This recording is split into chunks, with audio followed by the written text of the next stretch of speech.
raised like a gospel choir. If we live forever, let us live forever tonight. Helicopters against the moonlight, our holy mother of the midnight. And if we live forever, let us live forever tonight.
Faked our deaths, lit a match, closed the door, waited for the flash. Greyhound station, paid in cash. It's Lazarus, we're coming back. They say it's darkest before the dawn. We've been in this town for far too long. They say it's darkest before the dawn. We're moving on, we're moving on, we're moving on. Sunsets, no regrets. First chance, last dance, stuck in the middle, even bad girls, no good love. You taste so sweet, it hurts a little.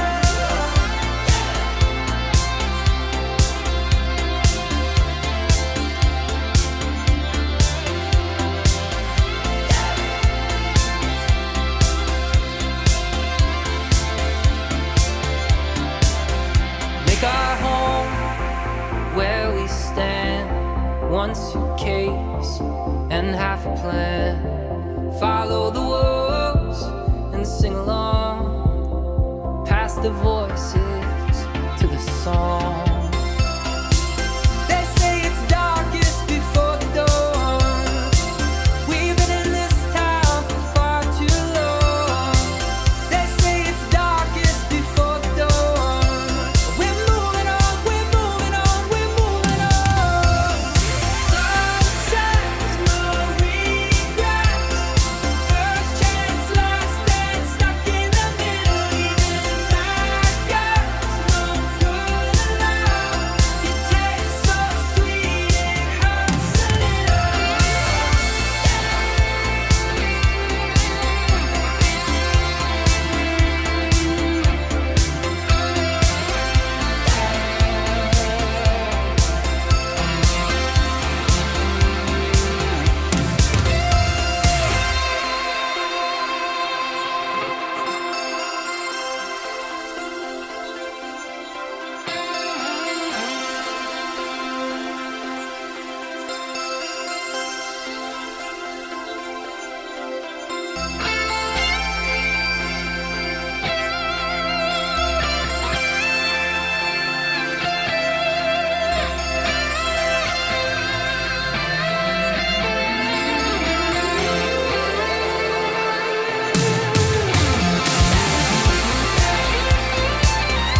I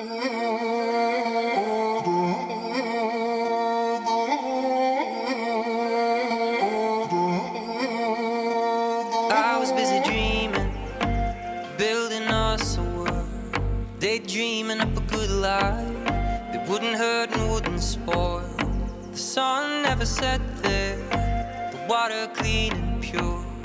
In the beauty there was purpose, so certain, safe and sure. I could live this life forever, but from far, far away. I thought I heard you calling, you said I could not stay. And I woke up in a fever, my calculations were wrong. The pillars could not hold us, and the angels are gone. When hope makes you bleed, when life gets you down, there's all the love you need underground. To make a way for the dark hearts, to feel the love I found. There's all the love you need underground. We dream away. We dream away. We dream away. We dream away. Picture of a sunset above a turquoise tide, the beauty of a just world and the convenience of a lie. I tore down that picture, there is no other perfect life. But in the dirt under my fingers, maybe something will survive. When hope makes you bleed, when life gets you down, there's all the love you need underground. To make a way for the dark hearts, to feel the love I found. There's all the love you need underground. We dream away. We dream away. We dream away. We dream away. We dream away. We dream away. We dream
teamed up to bring you the DMV's End of Summer Bash. Join us for a 3-day online extravaganza to help raise money for the Extra Life Foundation and Children's National Hospital in Washington, D.C. Taking place August 21st through the 23rd, the DMV's End of Summer Bash will be jammed-packed with panels, tournaments, and giveaways for parents, gamers, and the esport community. Each day will feature TED Talk-style presentations, panels on hot topics in esports, and youth showcases. Think you have what it takes to be the best gamer? Sign up for one or all of the End of Summer Bash's tournaments, including Overwatch, Rocket League, and Valorant. The Bash will be broadcast live on Twitch, and proceeds will go to benefiting the Children's National Hospital through the Extra Life Foundation. Don't miss out on the hottest event this summer. For more information, check out GameGym.com/summer-bash.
is up, Level Up Nation, and welcome to the Monday edition of LvLUp Live, your home for gaming and esports news, brought to you by OTN Media.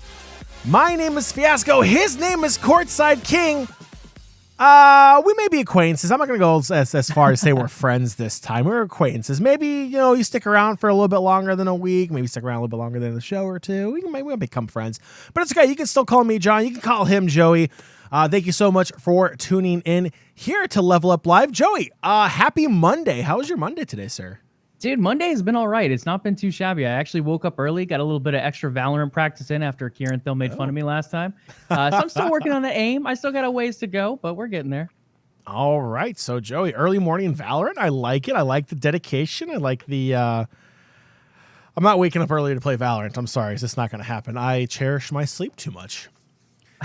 Just like I cherish our social media.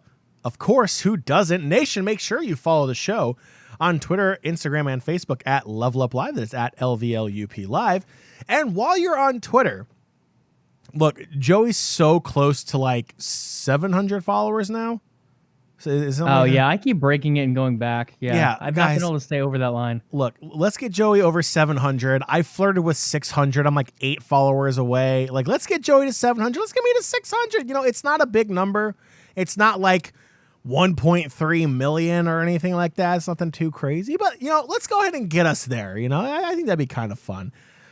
Nation, as always, if you do listen to the podcast version of the show, the LvLUp Podcast is available on Spotify, iTunes, Google Play, and Stitcher. And since you're listening to the podcast already, why not leave us an awesome review? Reviews do go a long way, help grow the show and reach new listeners, or just tell a friend. You don't have to leave a review. We're not requesting too much of you.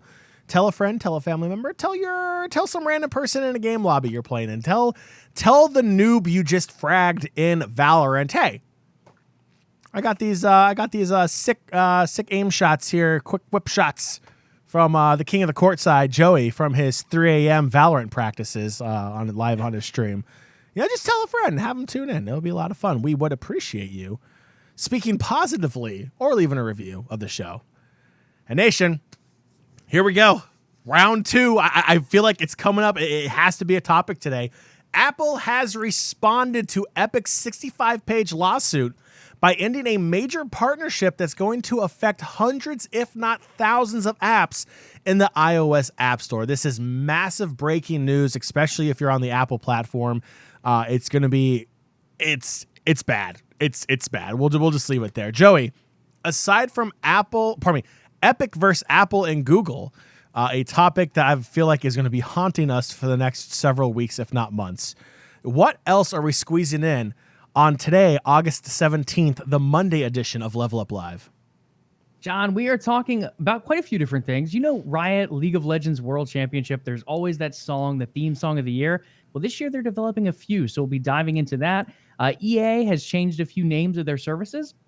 EA Access is moving to EA Play, so we're going to dive into that and what that means for gamers as well. More Splinter Cell in the news and much more.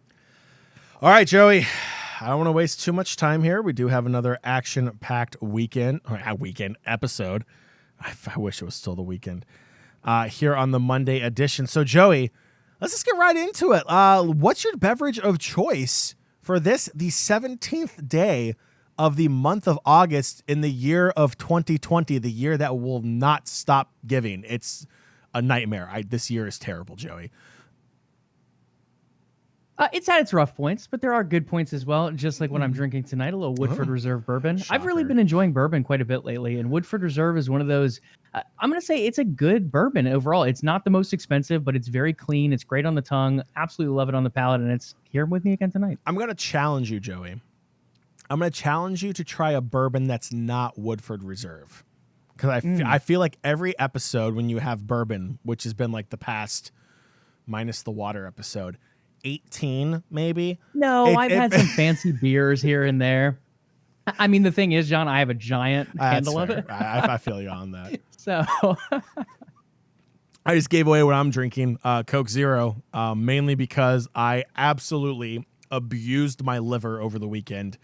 My apologies, liver. There you go. public apology. You got one. You can feel better now.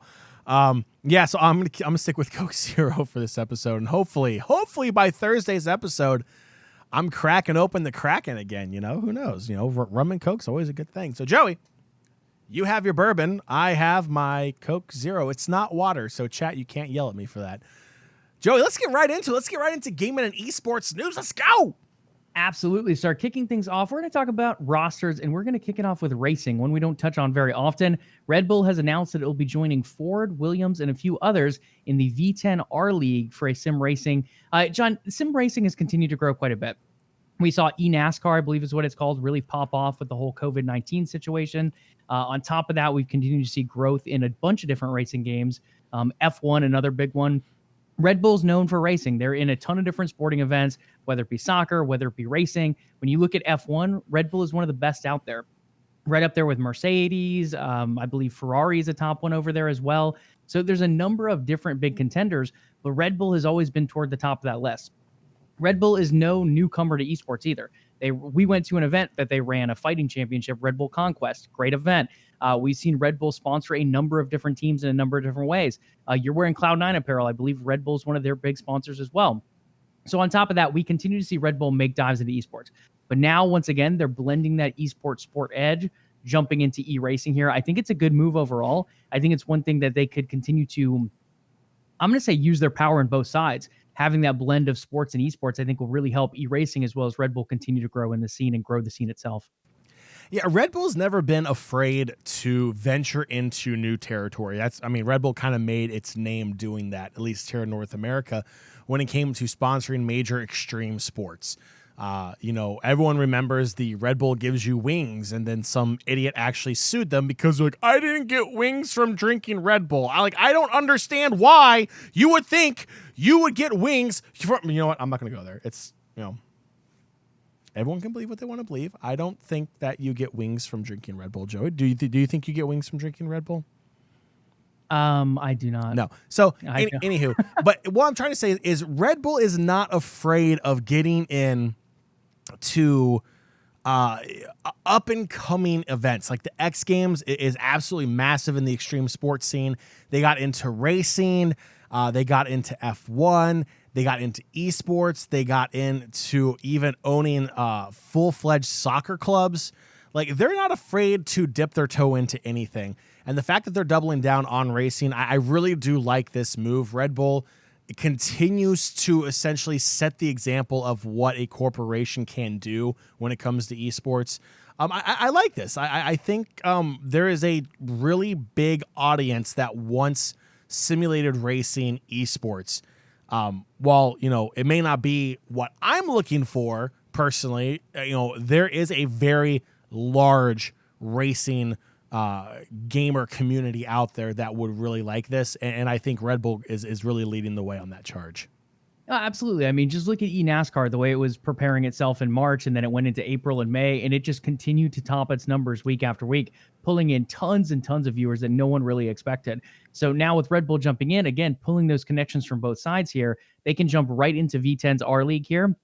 Not the biggest league out there, but I think with players like Red Bull coming in, Ford, Williams, it's going to continue to grow. E-racing will continue to grow. I really like the move from everyone involved. Another move that I am a huge fan of over in Valorant, John, this is 100 Thieves. It's a little sad for some of the players involved, but they have elected to overhaul their Valorant roster. They're removing everyone except for Hiko. The original captain they brought on, they said, hey, Hiko, come join us. We're going to let you build your roster. Once Hiko joined, they said, actually, we're going to place you with these 4 guys that came over from PUBG. So that happened. It was an interesting experiment. They did all right in a couple tournaments. Overall, I would say they were pretty overwhelming compared to a lot of the competition out there, especially Team Liquid's new roster. TSM has been overperforming them. A number of different squads definitely look better than the 100 Thieves squad. So 100 Thieves said, okay, we're not going to continue to invest in this way. We're going to let these 4 guys go. We're going to try to reestablish this roster. So now I think they're finally actually giving Hiko the reins on this roster. You've performed well, Hiko. You're one of the best streamers in the area. What kind of roster can you put together? His first edition, or the first edition of 100 Thieves outside of Hiko, is now Nitro, coming over from Team Liquid as the former CSGO captain. I love this move. One, it allows Hiko to establish the roster he wanted. We found the first experiment, bringing all these young guys from PUBG. It did not work out. It was a strike against 100 Thieves. Hiko's still there. He stayed faithful to the org. Now he's getting that second chance after the org kind of went behind his back a bit on that initial agreement. Bringing in Nitro is another great voice for in-game leadership. But on top of that, the guy has got tons of skill as well. He comes over from CS. He has that muscle memory already being built up. I think him and Hiko, just as two on a roster, not even knowing the other three, if 100 Thieves allows them to pick the players and is able to dish out a bit of money here and there, I think this could be one of the best rosters we see out there in Valorant. You know, we had a conversation about this a few weeks ago, it feels like, about the differences between esports and traditional sports when it really comes to how an organization structures their roster. And, you know, there's two different paths. In traditional sports, it's the GM, it's the team president, it's whoever the leadership is in the organization has a say over the roster, and the players really don't get to say anything. Esports is unique in the sense that players really do have quite a big of say in what their organization does, or at least have a stronger input into what they would like. You know, prime example, you know, you have, you know, WizDG, you know, Dayfry, who has been trying to get to the playoffs, you know, every year of his career. He was an original season 1 player, originally drafted by Dallas, didn't make it in the playoffs season 1, traded to WizDG, didn't make it to the playoffs in season 2. Now in season 3, going into it, yeah, you bet he had a say in who they brought in, because he wants to win. Like, he is the big name on that roster, and he had an input into who was going to be brought onto that team. Seeing it here also, it's something that's unique about esports, is there is that opportunity for a player to really take that leadership role and say, hey, these are the players I want to surround myself with because I know I can win with these players. So I like this move. For 100 Thieves to kind of reset and let Hiko be that leader and really say, hey, look, you know, if you want to win and you want to do it your way, here are the reins. Take it and run with it. And I agree with you. I think Nitro coming over is a massive signing for 100 Thieves. I think it's very, very smart. And for 2 out of 5, I think that's a very solid core foundation for 100 Thieves going forward. Yeah, I think my biggest thing with this is I just hope they allow Hiko to keep the reins this time. Before they gave him to him, he signed his check, he's on the team, and then they say, hey, these are your other 4 players. I think now that we see someone like Nitro coming in, shows that 100 Thieves realizes they made a mistake before. They realize they don't know everything about esports, everything about Valorant, and even CSGO for that matter. I think this kind of says, hey, we're willing to take that step back. We realize we might have made a mistake, and we're at least going to look at adjusting things moving forward. Hiko having the decision here, I think, is going to be very big. I mean, a lot of players have been signed at this point. A lot of these big CSGO veterans who have already declared that they're coming over. Same with a lot of these Overwatch players. With that being said, I think there's still a lot of talent out there, a lot of young talent too. We talked about it last week with Party Parrots getting picked up by Fun Plus Phoenix from China. A lot of these different young orgs that have kind of been challenging different high-level orgs like a G2, like a TSM. Maybe they don't win the tournament, but maybe they take a game off one of these star-studded teams. And I think those are really players that, if they want to dive into that younger talent, those are the kind of players they should go for here. And just to clarify, Andrew from WizDG, who's in the chat, what's up, bud? Thanks for tuning in. Appreciate it, buddy. Just told me that he and P-Cross shut down all of Dayfry's ideas. So apparently Dayfry, who is one of the most competitive people I have ever seen in esports, I think brings such energy to that league, who's actually up for MVP of the league. I'm not going to be biased or anything, but hey, I mean, you should vote for the guy. Yeah, so it's kind of fun there. Everyone poking fun at him there a little bit. But yeah, no. Dayfry is a good guy, and Pat and Andrew, I mean, everyone over there is great. Everyone at MSC and WizDG is amazing. So yeah, I mean, too bad. Dayfry, yeah, he's loud. I'm pretty sure even if you didn't take his ideas seriously, pretty sure he voiced them pretty loudly. Absolutely. And they are killing it, John. WizDG absolutely destroying. And again, vote Dayfry, guys, if you're interested in the NBA 2K League. He has been having one heck of a killer season. Over to Cloud9's roster, John. They have wrapped up their Valorant roster as well. Vice will be their 5th.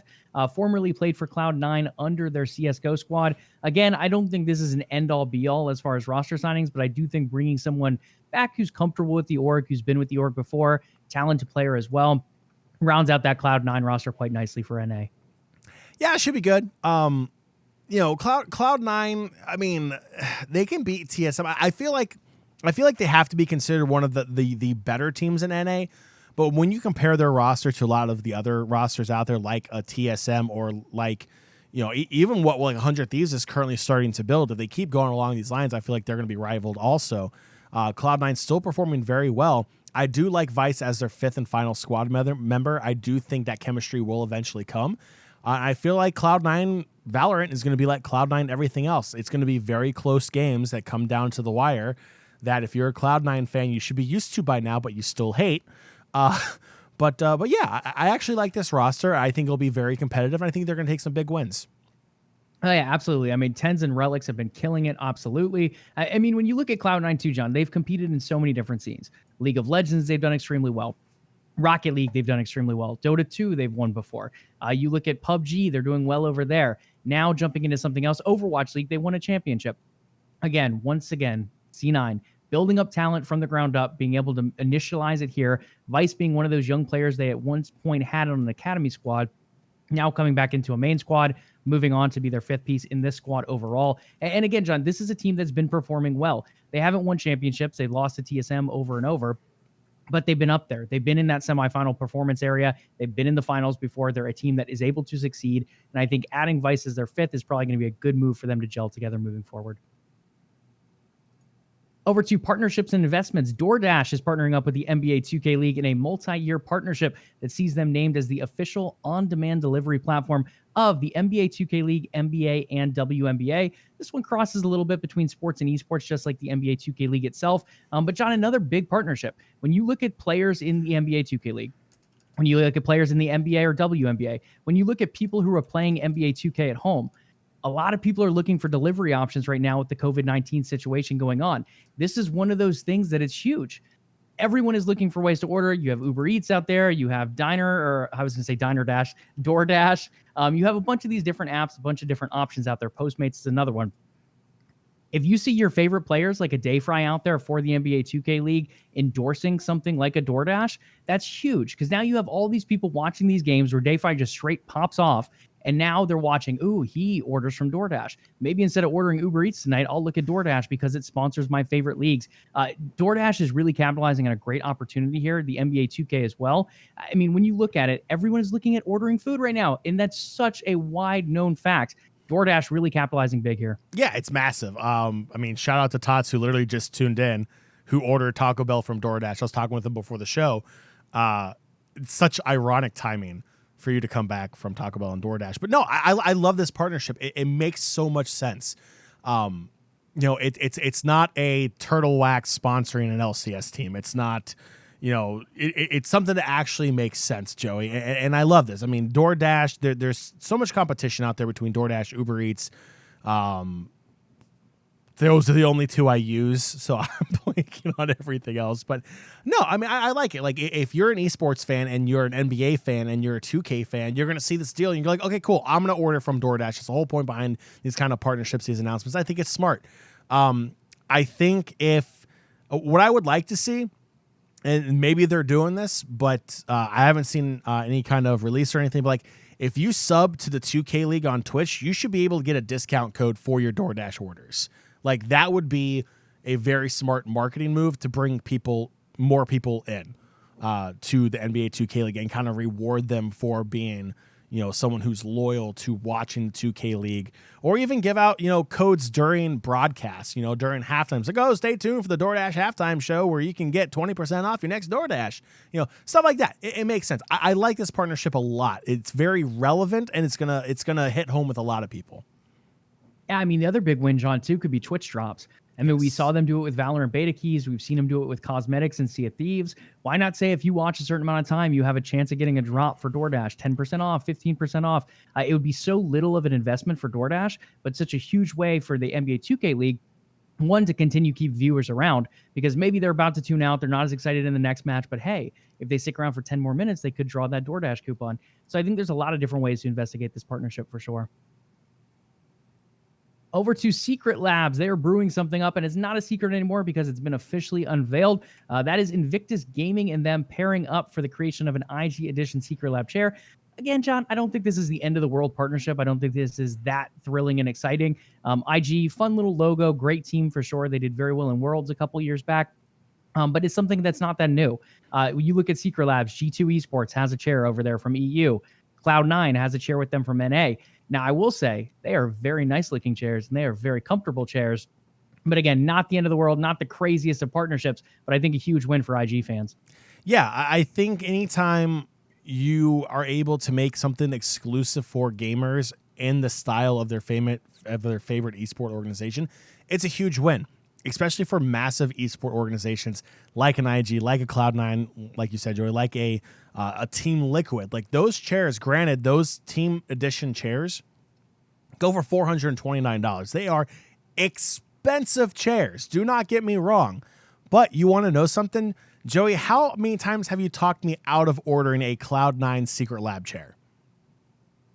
I've talked you out a couple, and I have my reasoning. Yeah, no, you do. But what I'm saying is would I have ever actually considered buying a $430 gaming chair when, one, I already have a gaming chair. I don't need another one. But that Cloud9 chair does look pretty sweet. I'm not going to lie. And I kind of want to still get it. But, you know, that's the whole thing is it's that temptation. It's that I want to be in the same chair that my favorite player or my favorite gamer games in. That's what I want to do.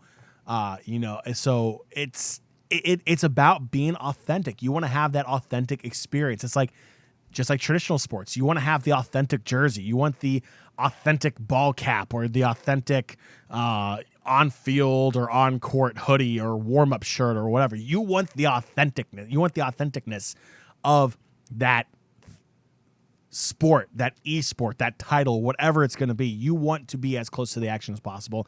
And that's why these chairs sell like freaking hotcakes. They go all over the place. People buy these up like crazy. They'll be sold out. You have to wait 4 months for them to create enough stock to make them again. It works. It works. Yeah, I mean, unless you're planning on shilling out, what is it, $1,250 for that Logitech Herman Miller chair, Ridiculous. Secret Lab is probably the way to go right now if you do want to splash a little cash in that area. I'm actually using my little Secret Lab chair right here. They're super comfortable. It's very good, very durable. Once I moved to a work from home type of environment, I had to switch chairs. My office chair was not doing it. Something like this is so much better for my back. And it's the same thing with long gaming sessions. Like you want to look for an office chair that's going to be able to support your back for that time. Get up and exercise, drink water too, guys. But at the same point, it's not a bad idea to have a comfortable chair. And when you look at esports, Secret Lab is about as good as it gets in that area. Not Cloud9 League of Legends, John, but we are going to talk about League a little bit with Riot Games here. They have partnered up with Universal Music Group to have 14 famous UMG artists to take part in an esports-themed music group camp. And their whole goal, John, to create 6 new songs for the upcoming League of Legends World Championship for 2020, including the finals as well. So this is always one of the big things around finals time. Everyone's looking at the competition, what teams are going to represent our region this year, what wildcard teams are going to sneak in and possibly have those giant upsets, and what is this year's World's theme song. Last year, it came a little bit late. Was it Ignite last year? Was that the name of it? Arise? Was I can't remember now. Before? I think Ignite was the year before. I think it was Rise something, Rise. Legends Never Die? No, that was a few years ago. But there's great ones. I mean, Warriors from Imagine Dragons was super popular. Worlds Collide, I think, was another one by Nikki Taylor. There's a number of them out there, and people get super hyped for the song because it kind of sets the theme of what Worlds is going to look like for this year. Now, looking forward to this one, though, we're having 6 songs, John. We've never had so many like that. I think the most we've had is 2, which was the year, I think it was last year, where they had the theme song and then they had the KDA song. So when you look at this overall, we're expanding that by tripling the number of songs. I'm very curious the direction they go with this. So it's held over in China. They could easily go with a very Chinese approach to all of these songs, or they could hit a very wide variety. Maybe we get a metal song. Maybe we get a country song. Maybe we get a techno song.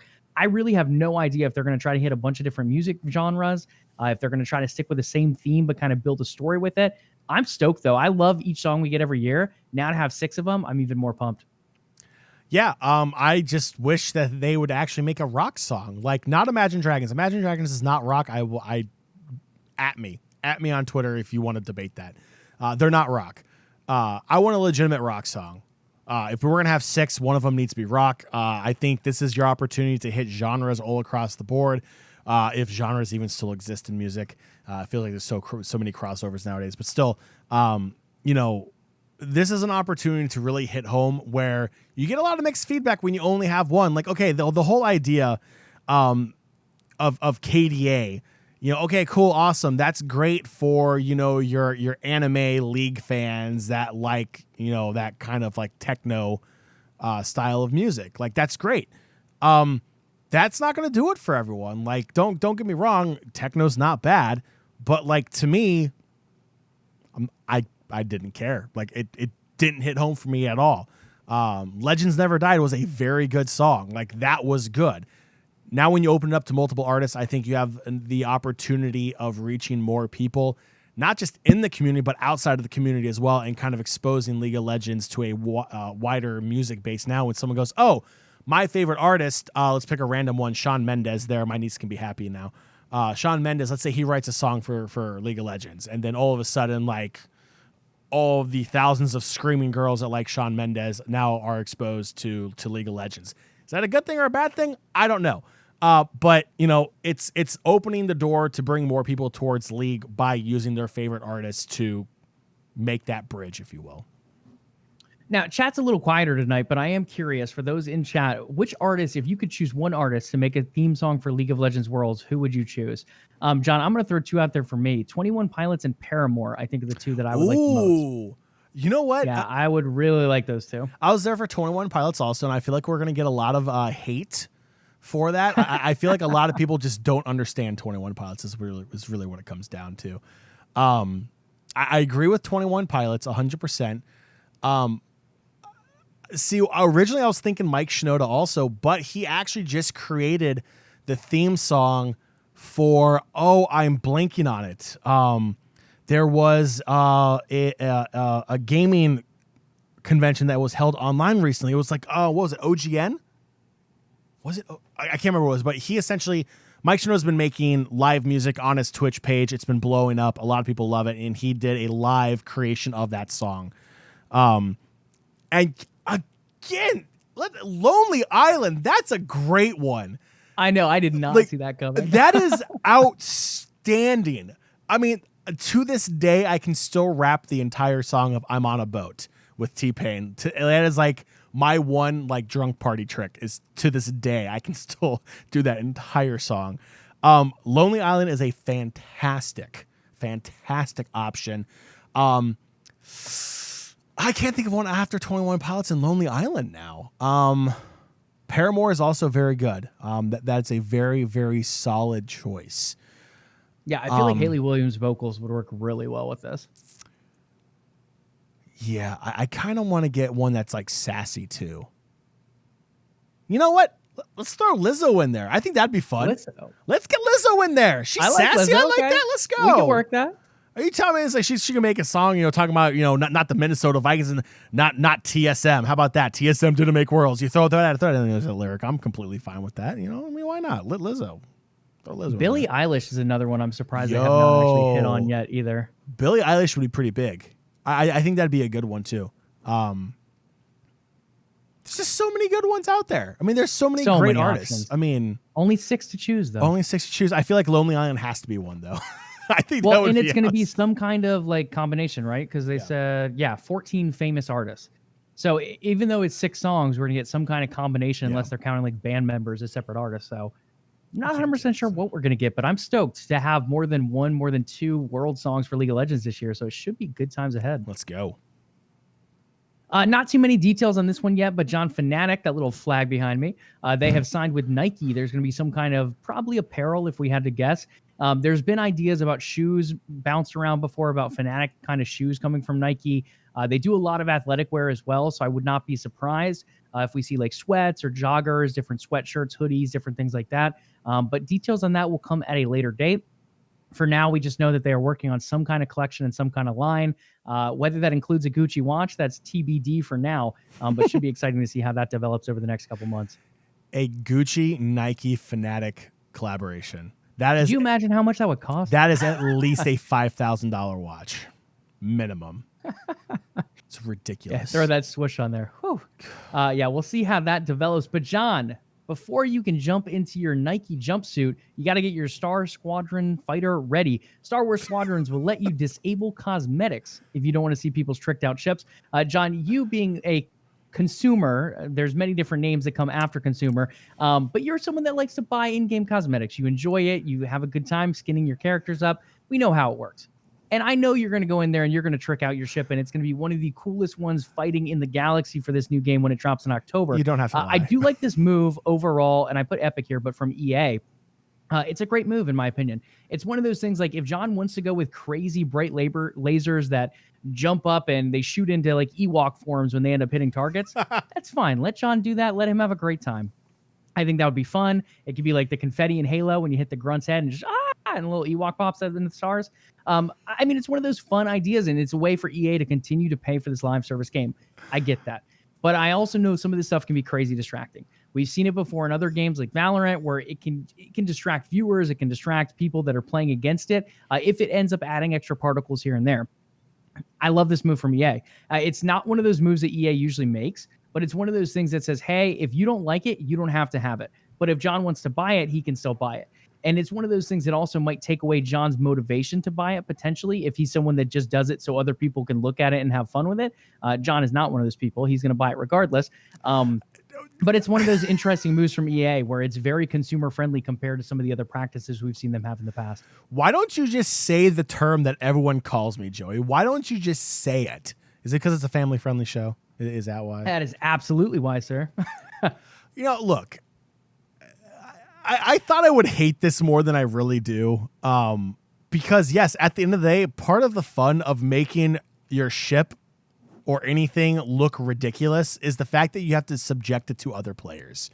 Like Sea of Thieves is a great example, Joey. Like if you're out there and you're on a 2-man sloop and then you see a ship out there and they have like the Reaper sails, or they have the Reaper bones sails from that emissary, or they have, the rare, Flameheart event sails on there. Like you're going to look at that and go, okay, that person has played this game for a while. I'm probably going to kick my butt and take all of my loot. So I don't want to mess with them.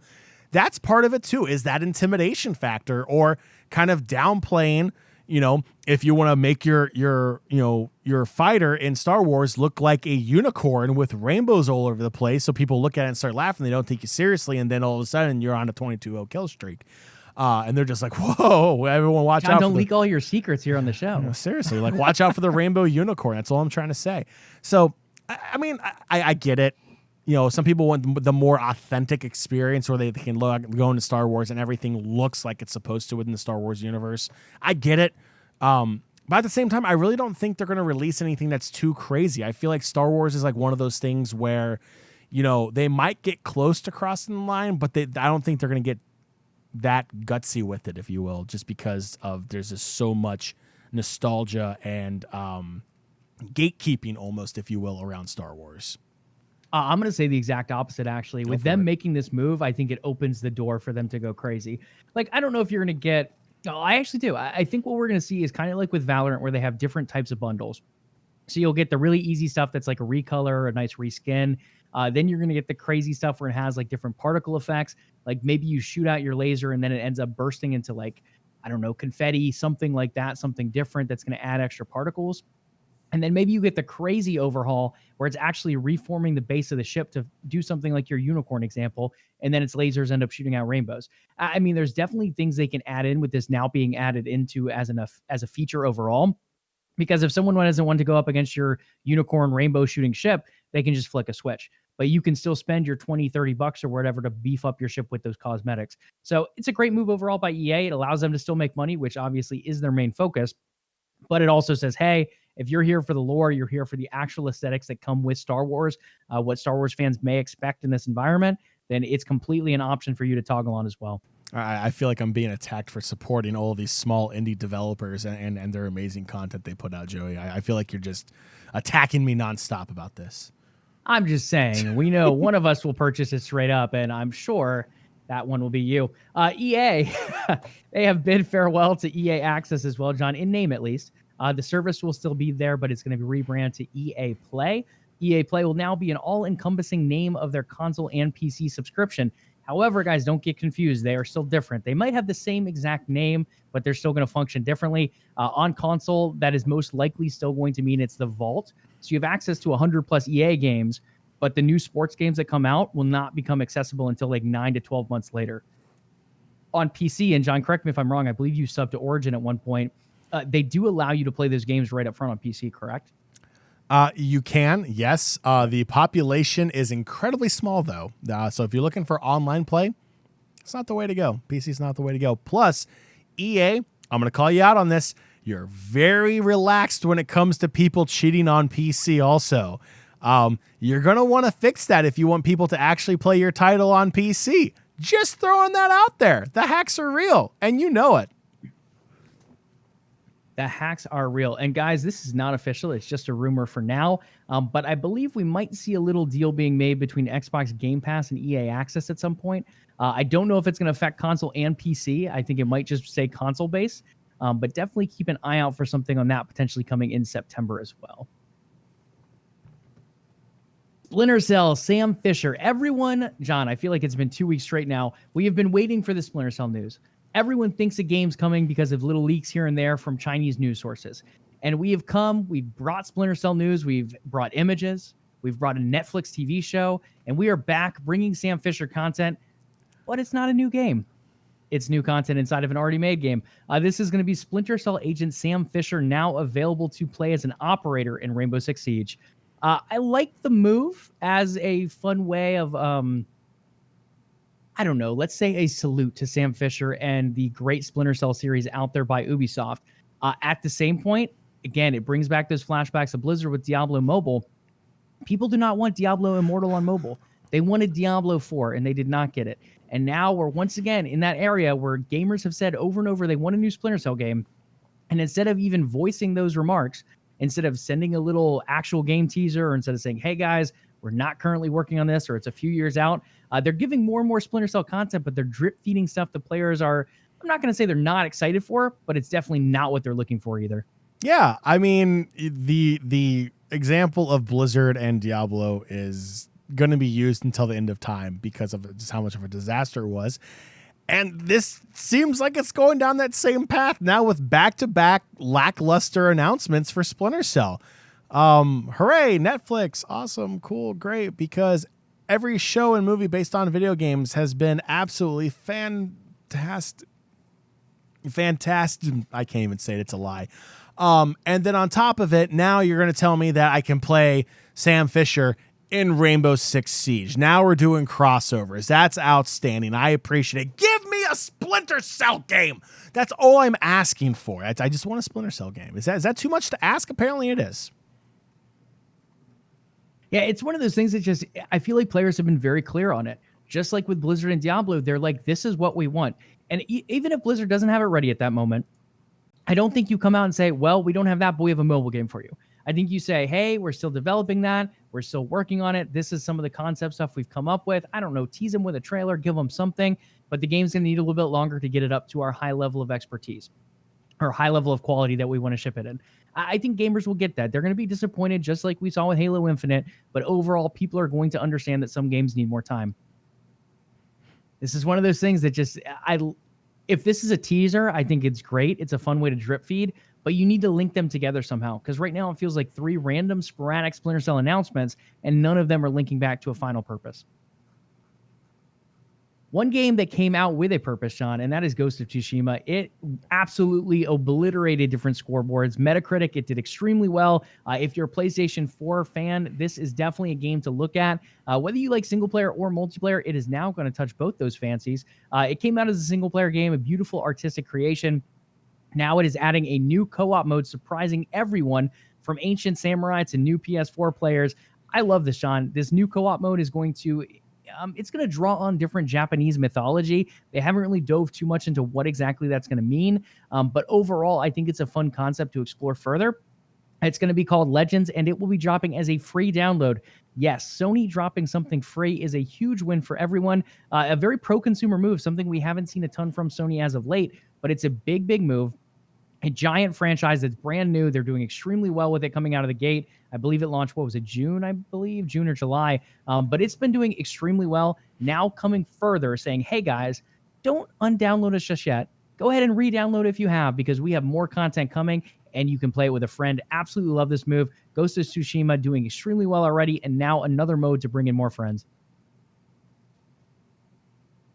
Have you played Ghost of Tsushima, by the way? I've not. No, not yet. I do not own a PlayStation, so I haven't either, but I've heard great reviews. So if you guys have PlayStations, go ahead and check that one out.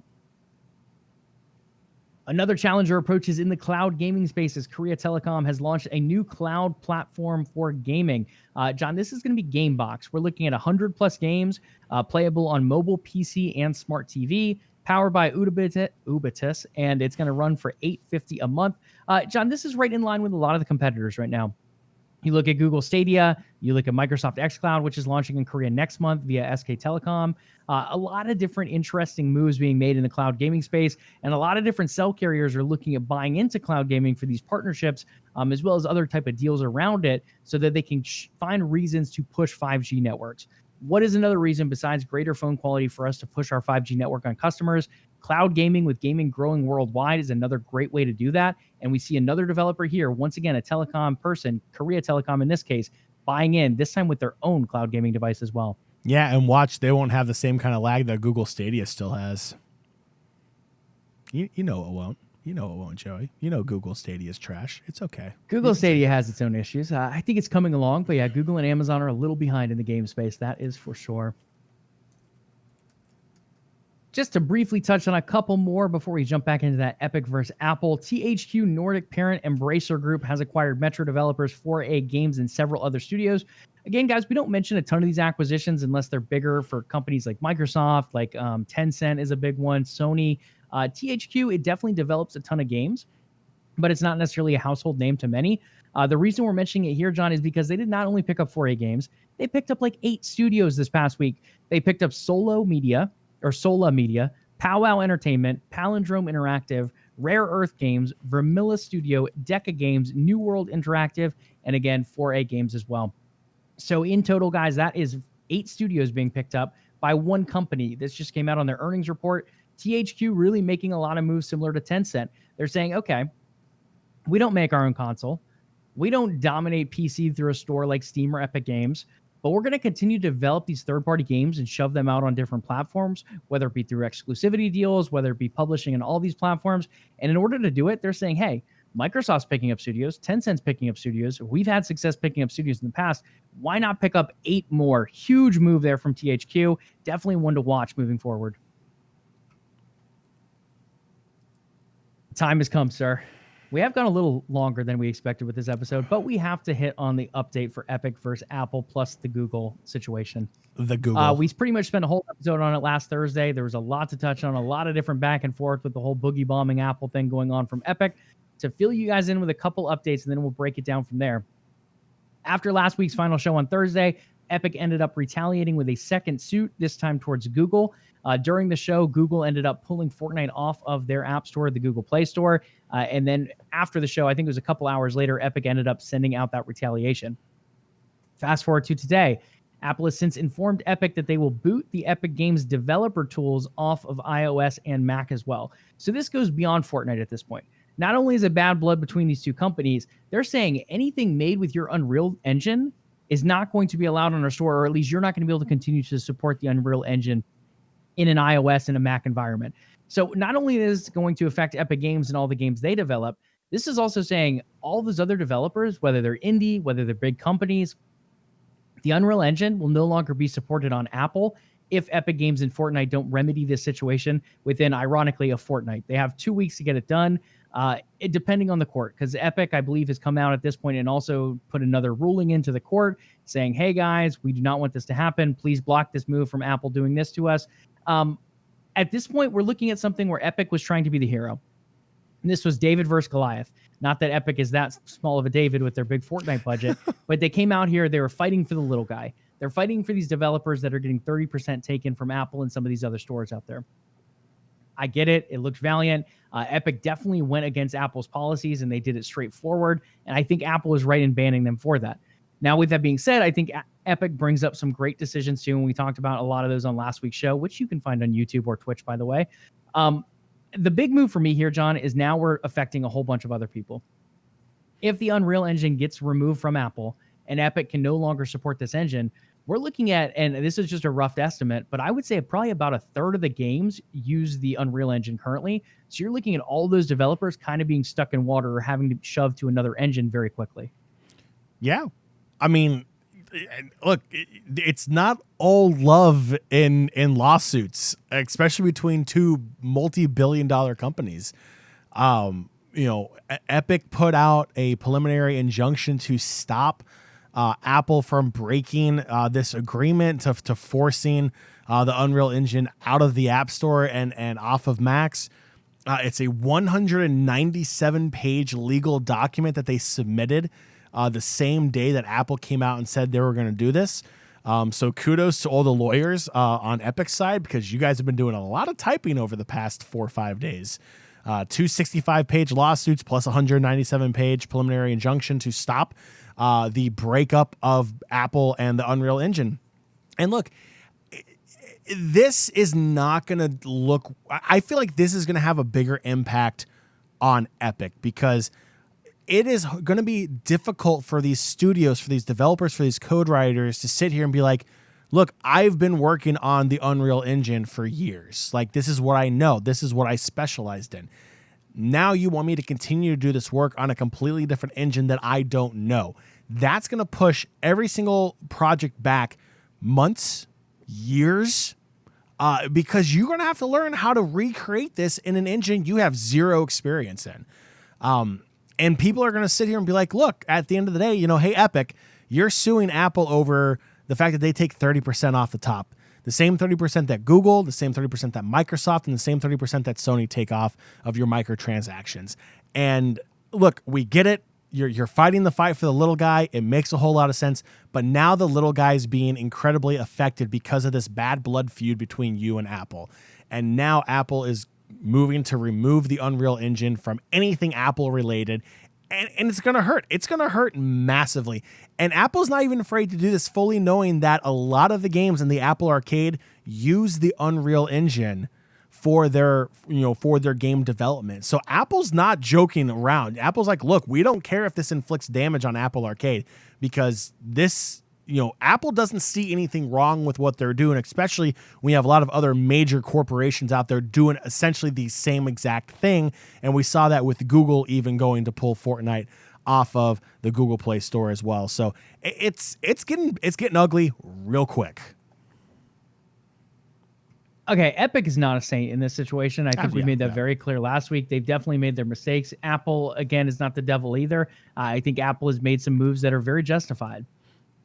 When you look at this move, I think this one is... I'm not happy with Apple. I really do not like this move. And actually, something like this, if it goes through, would actually have me considering moving from an iPhone to another device, if I'm being completely honest. I mean, when you look at it, yes, this is going to hurt Epic. Epic makes money from the Unreal Engine. Epic makes money from people using the Unreal Engine. But with Apple going this far, so they already took out their cash cow. They said, hey, look, Fortnite ended up violating these rules. They can take out other Epic games. I get that. That's directly connected to Epic.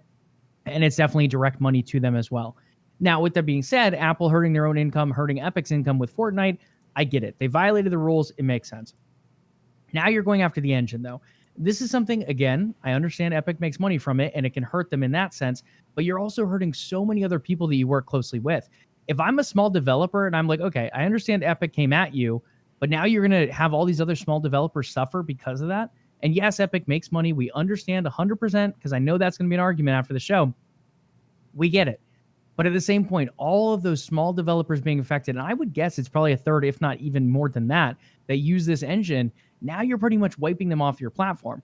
If I'm a small developer that's struggling to get by already, do I still invest in doing stuff for Apple at that point? Or do I say, hey, instead of investing all my resources, hiring new people and switching to a new engine, maybe I just stay strictly on Android.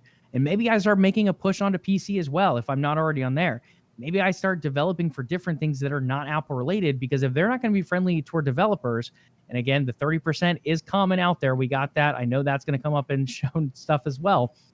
But it's one of those things, John, and I think that's the biggest takeaway for me is Apple is now not only picking on Epic, but they're picking on a ton of other people that's just not Epic and just not Epic gamers, but picking on a ton of these small developers that are probably just getting by as well.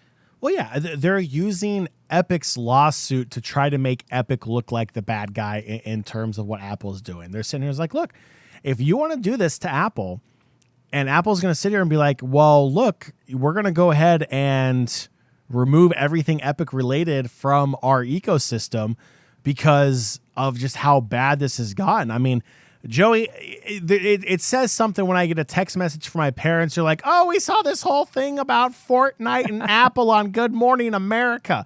Yes, it's that bad that even the boomers are paying attention to it.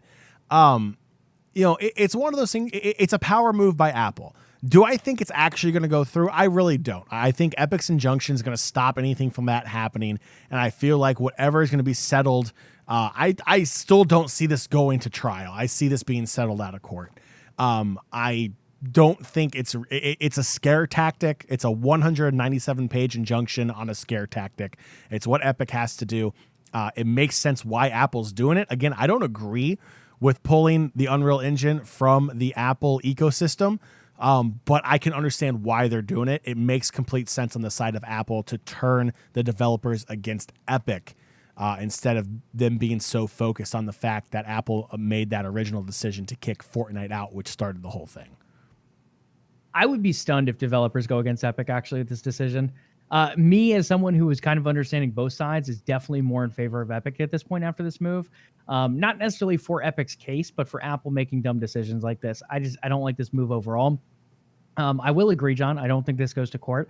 I think this does end somewhere before that, but I think Apple is going to be screwed in the end due to the EU antitrust stuff being investigated.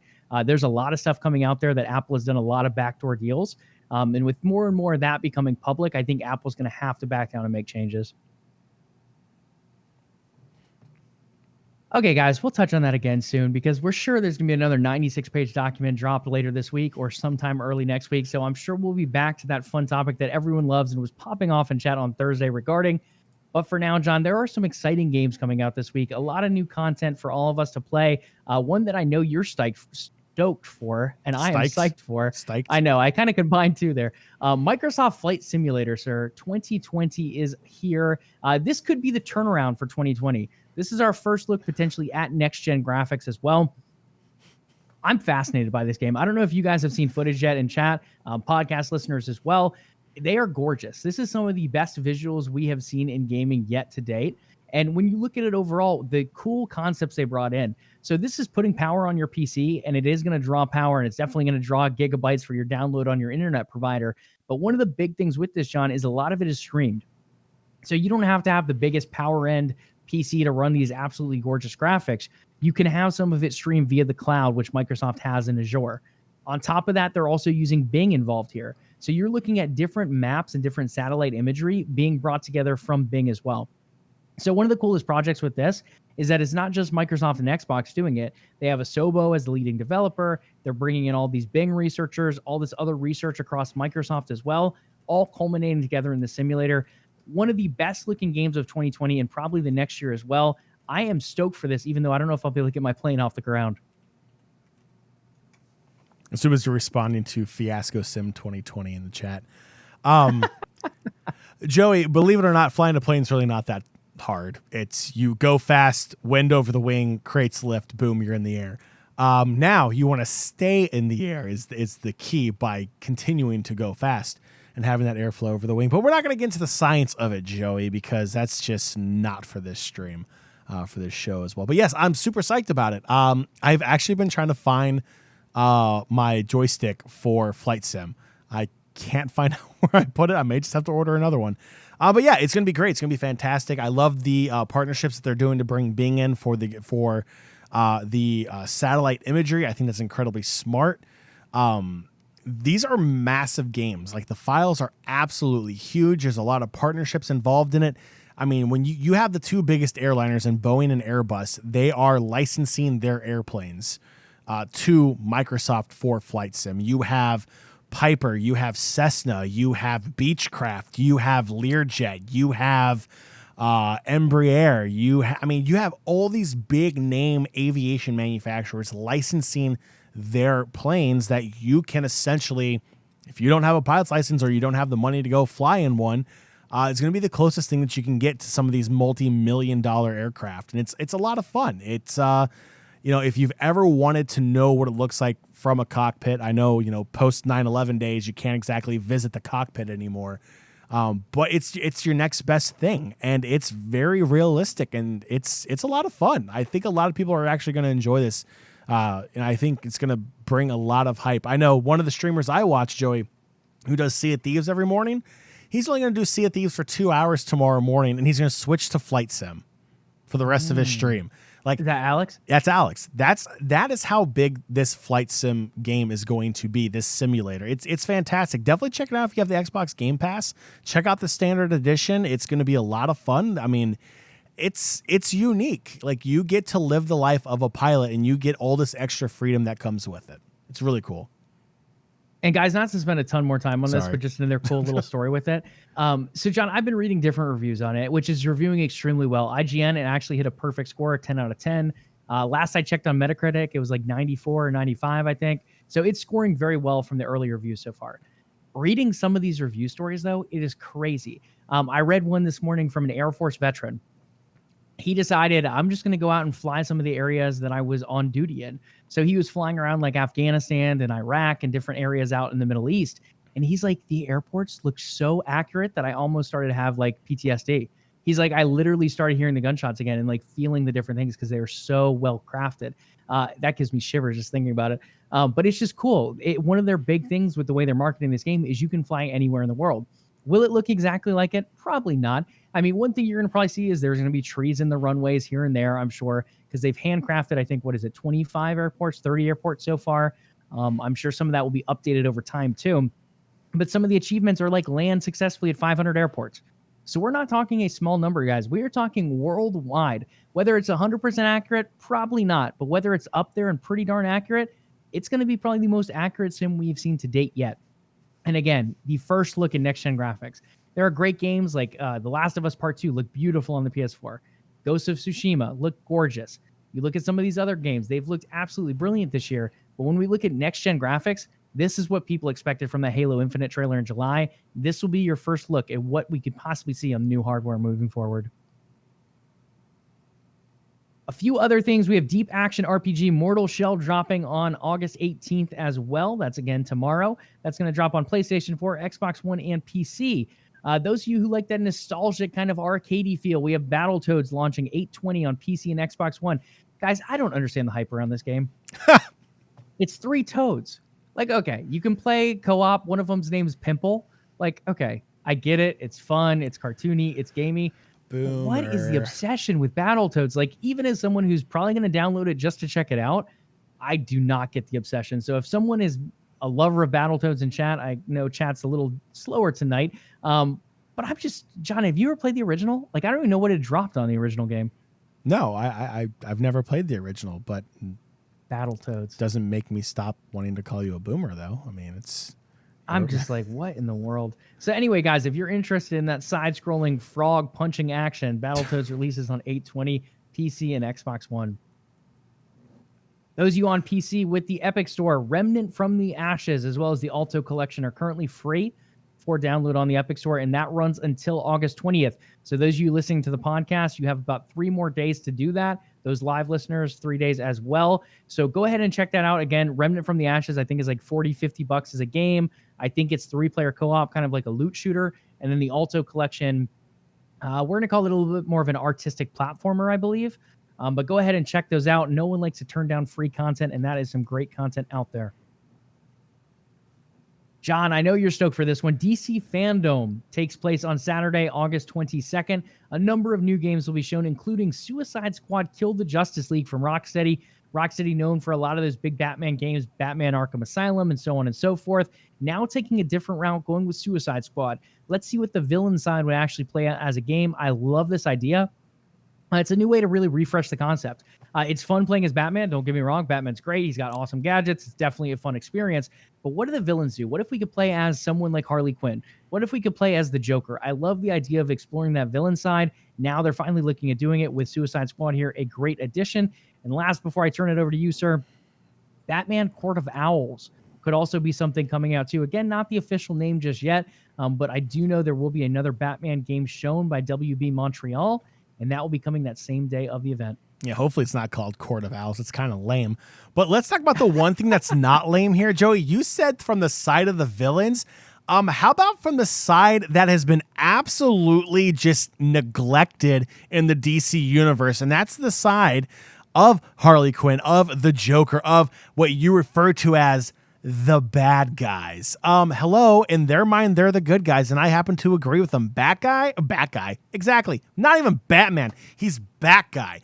Bat guy over here acts like someone died and left him in charge of ruling law and order, and like this is like, I'm the moral peacekeeper. Batman, give me a break. Give me a break. That we're in Justice League. But yes, playing as a Joker and taking down Batman sounds fun. I'm down. I was going to try to do a Batman voice, but it's probably going to end terribly, so we're just going to skip over that part. I'm Batman. But yeah, I think this is different. It's a fun, fresh idea. Like, how many games do you get to play as the villain in? Like, yeah, you can argue like Grand Theft Auto, you can kind of become a villain if you want to. But overall, to see these iconic villains from like a Marvel or a DC in this case, I think it's just a different approach. And I'm sure there have been games before, but now to see one with today's graphics, I think is going to be a really fun experience. Rocksteady has shown us time and time again that they can bring really fun adventure games, action adventure games like the previous Batman games. I'm pretty stoked for this one, to be completely honest. Batman is the 1% coming from chat over there. I don't know. I like Batman. He's fun. He's got little gears. Like, I'll agree with Sean. He kind of brings the law on himself. He does his little thing in the shadows. I'm Batman, which is great. I know. I had to. I felt tempted. But overall, I think it will be fun to watch. Last but not least, in upcoming events, games, and fun things for this weekend, John, additionally, we will be casting a Rocket League tournament on Saturday and a Valorant tournament on Sunday for the DMV's End of Summer Bash. Those events will be on twitch.tv/Game Gym Esports starting around 2 p.m. on those respective days. I know you're stoked for it as well, but this is going to be a fun event. We have some qualifiers for Rocket League, lots of really, really good pair tournaments coming up. It's duos for the Rocket League tournament. So it's going to be fun to see how they continue to mesh throughout the different qualifiers and now to bring to the main event. And on top of that, Valorant has just been out of beta for 3 months at this point. So a lot of play styles are still being developed. Killjoy, a new agent, just came out. We know a lot of people are out there grinding the new battle pass as well. So it'll be fun to see how these new different skills continue to combine together as we move from qualifiers to a main event. So I am stoked to be casting these events this weekend. Yeah, it's going to be fantastic. It's all for a great cause also. For the National Children's Hospital through the Extra Life Foundation. It's going to be absolutely fantastic. Swing by, check out the stream at Game Gym Esports on Twitch. Hang out with us. We'll be calling Rocket League and Valorant, like Joey said. And if you are able to, if you can donate to, the Extra Life Foundation to benefit the National Children's Hospital, it goes to an amazing foundation. It's going to be great.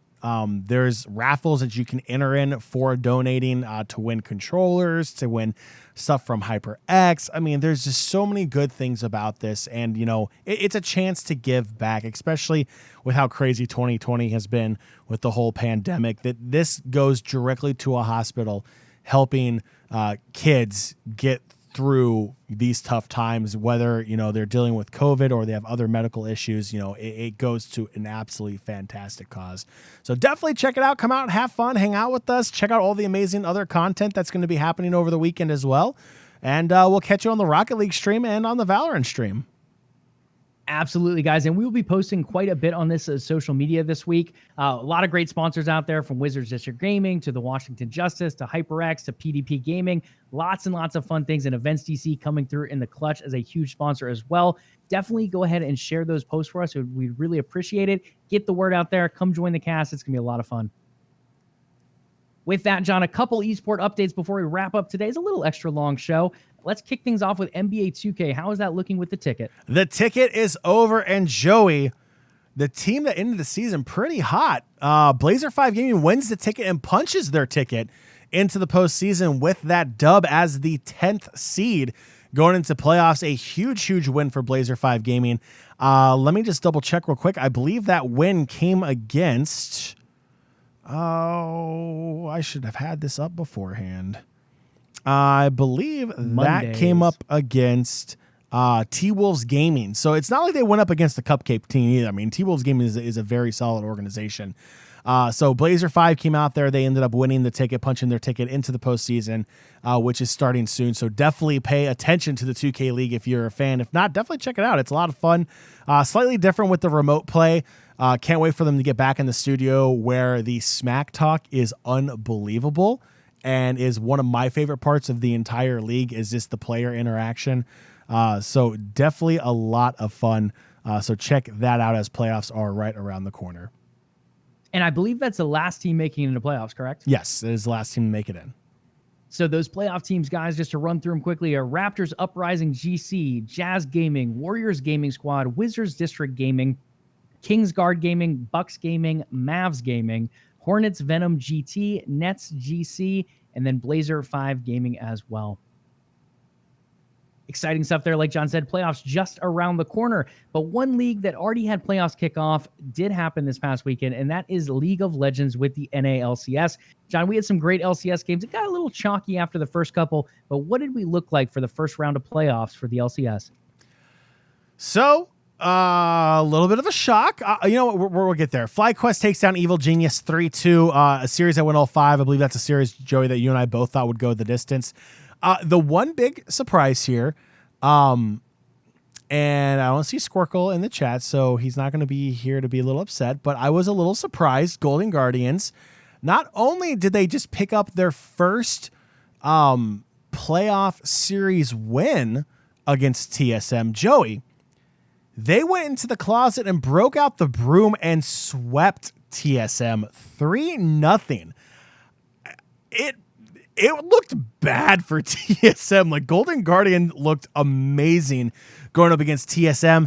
There's a lot of question marks now surrounding TSM after this loss. Golden Guardians, again, a team that was starting to pick it up towards the end of the split. But TSM also they have the talent on paper. Like, when you take a look at their roster, Bjergsen, Doublelift. I mean, they've got names for days on there, but all of a sudden, you do not expect TSM to come out there and drop 3 games straight to Golden Guardians. No, absolutely not. And I think this actually happened during last week's recording. So I don't know if they had finished up at that point, but I believe they had at least a 2-0 lead. And Golden Guardians, like you said, John, really bringing it to TSM. TSM, that team, everyone expects to either do really well or at least be close to the top. Absolutely getting dominated here by the Golden Guardians. So again, a huge win over for them. FlyQuest with a big win over Evil Geniuses as well. So with those changes, we ended up breaking out our second round. Golden Guardians moves on to place against Team Liquid, while FlyQuest moves on to draw C9. But that wasn't the only action we had this past weekend. We got a couple more matches for those people who did not quite make it out of that first round. This was interesting. With NA, they decided to carry, I believe it was 8 teams into playoffs of the 10. It became very obvious that they probably should have kept the cutoff at 6. TSM came out and ran a 3-0 up against Dignitas. And then Evil Geniuses didn't really have to plot for this next matchup as they took down 100 Thieves 3-0 as well. Very chalky up in that second round so far. Again, FlyQuest C9 and TLGG still to come. But John, I really was not impressed by the Dignitas TSM match or the Evil Geniuses 100 Thieves match. Yeah, no, the lower bracket, if you will, and I apologize for my rough language, was trash. Dignitas and 100 Thieves, I'm sorry, you guys did not deserve to even be considered for playoffs. The fact that TSM and Evil Genius even had to waste time to play you, I think is an absolute travesty to the competitive nature of the LCS. It wasn't even close. It just wasn't. I mean, Golden Guardians 3-0 sweep of TSM was closer than any of these other 2 matchups. I just don't think that this was a smart idea to carry 8 teams in. 6 is that magic number. Like, you get that middle of the pack team in there that may be able to have that magic. But when you start you literally did not take the 9th and 10th team out of 10 teams into the playoffs. You took 80% of your league into the playoffs. Who does that? Who takes 80% of their league? Like, you're literally allowing bottom feeders who struggled all split the opportunity to play in the playoffs. Why?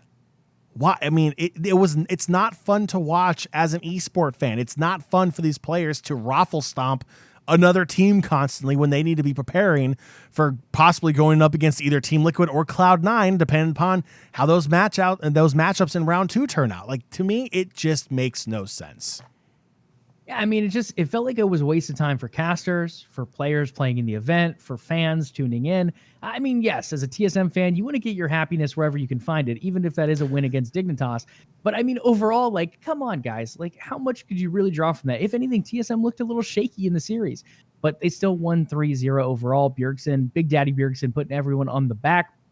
But yeah, I was not a fan of this. I really hope we see LCS reconsider this format. Taking 8 teams makes sense in the 16-team bracket or in a 20-team league.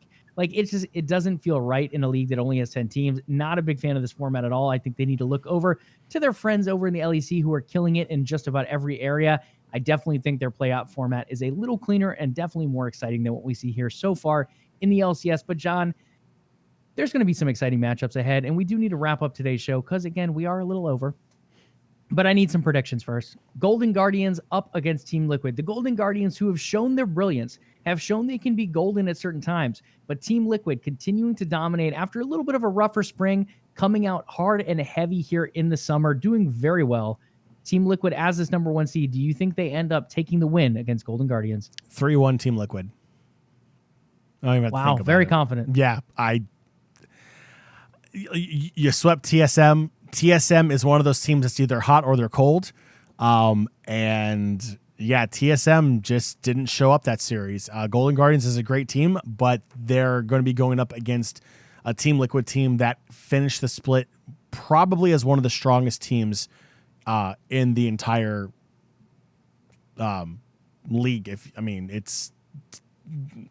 Liquid was able to bounce back after a horrific start. So, yeah, they're riding hot. I don't see them losing to Golden Guardians.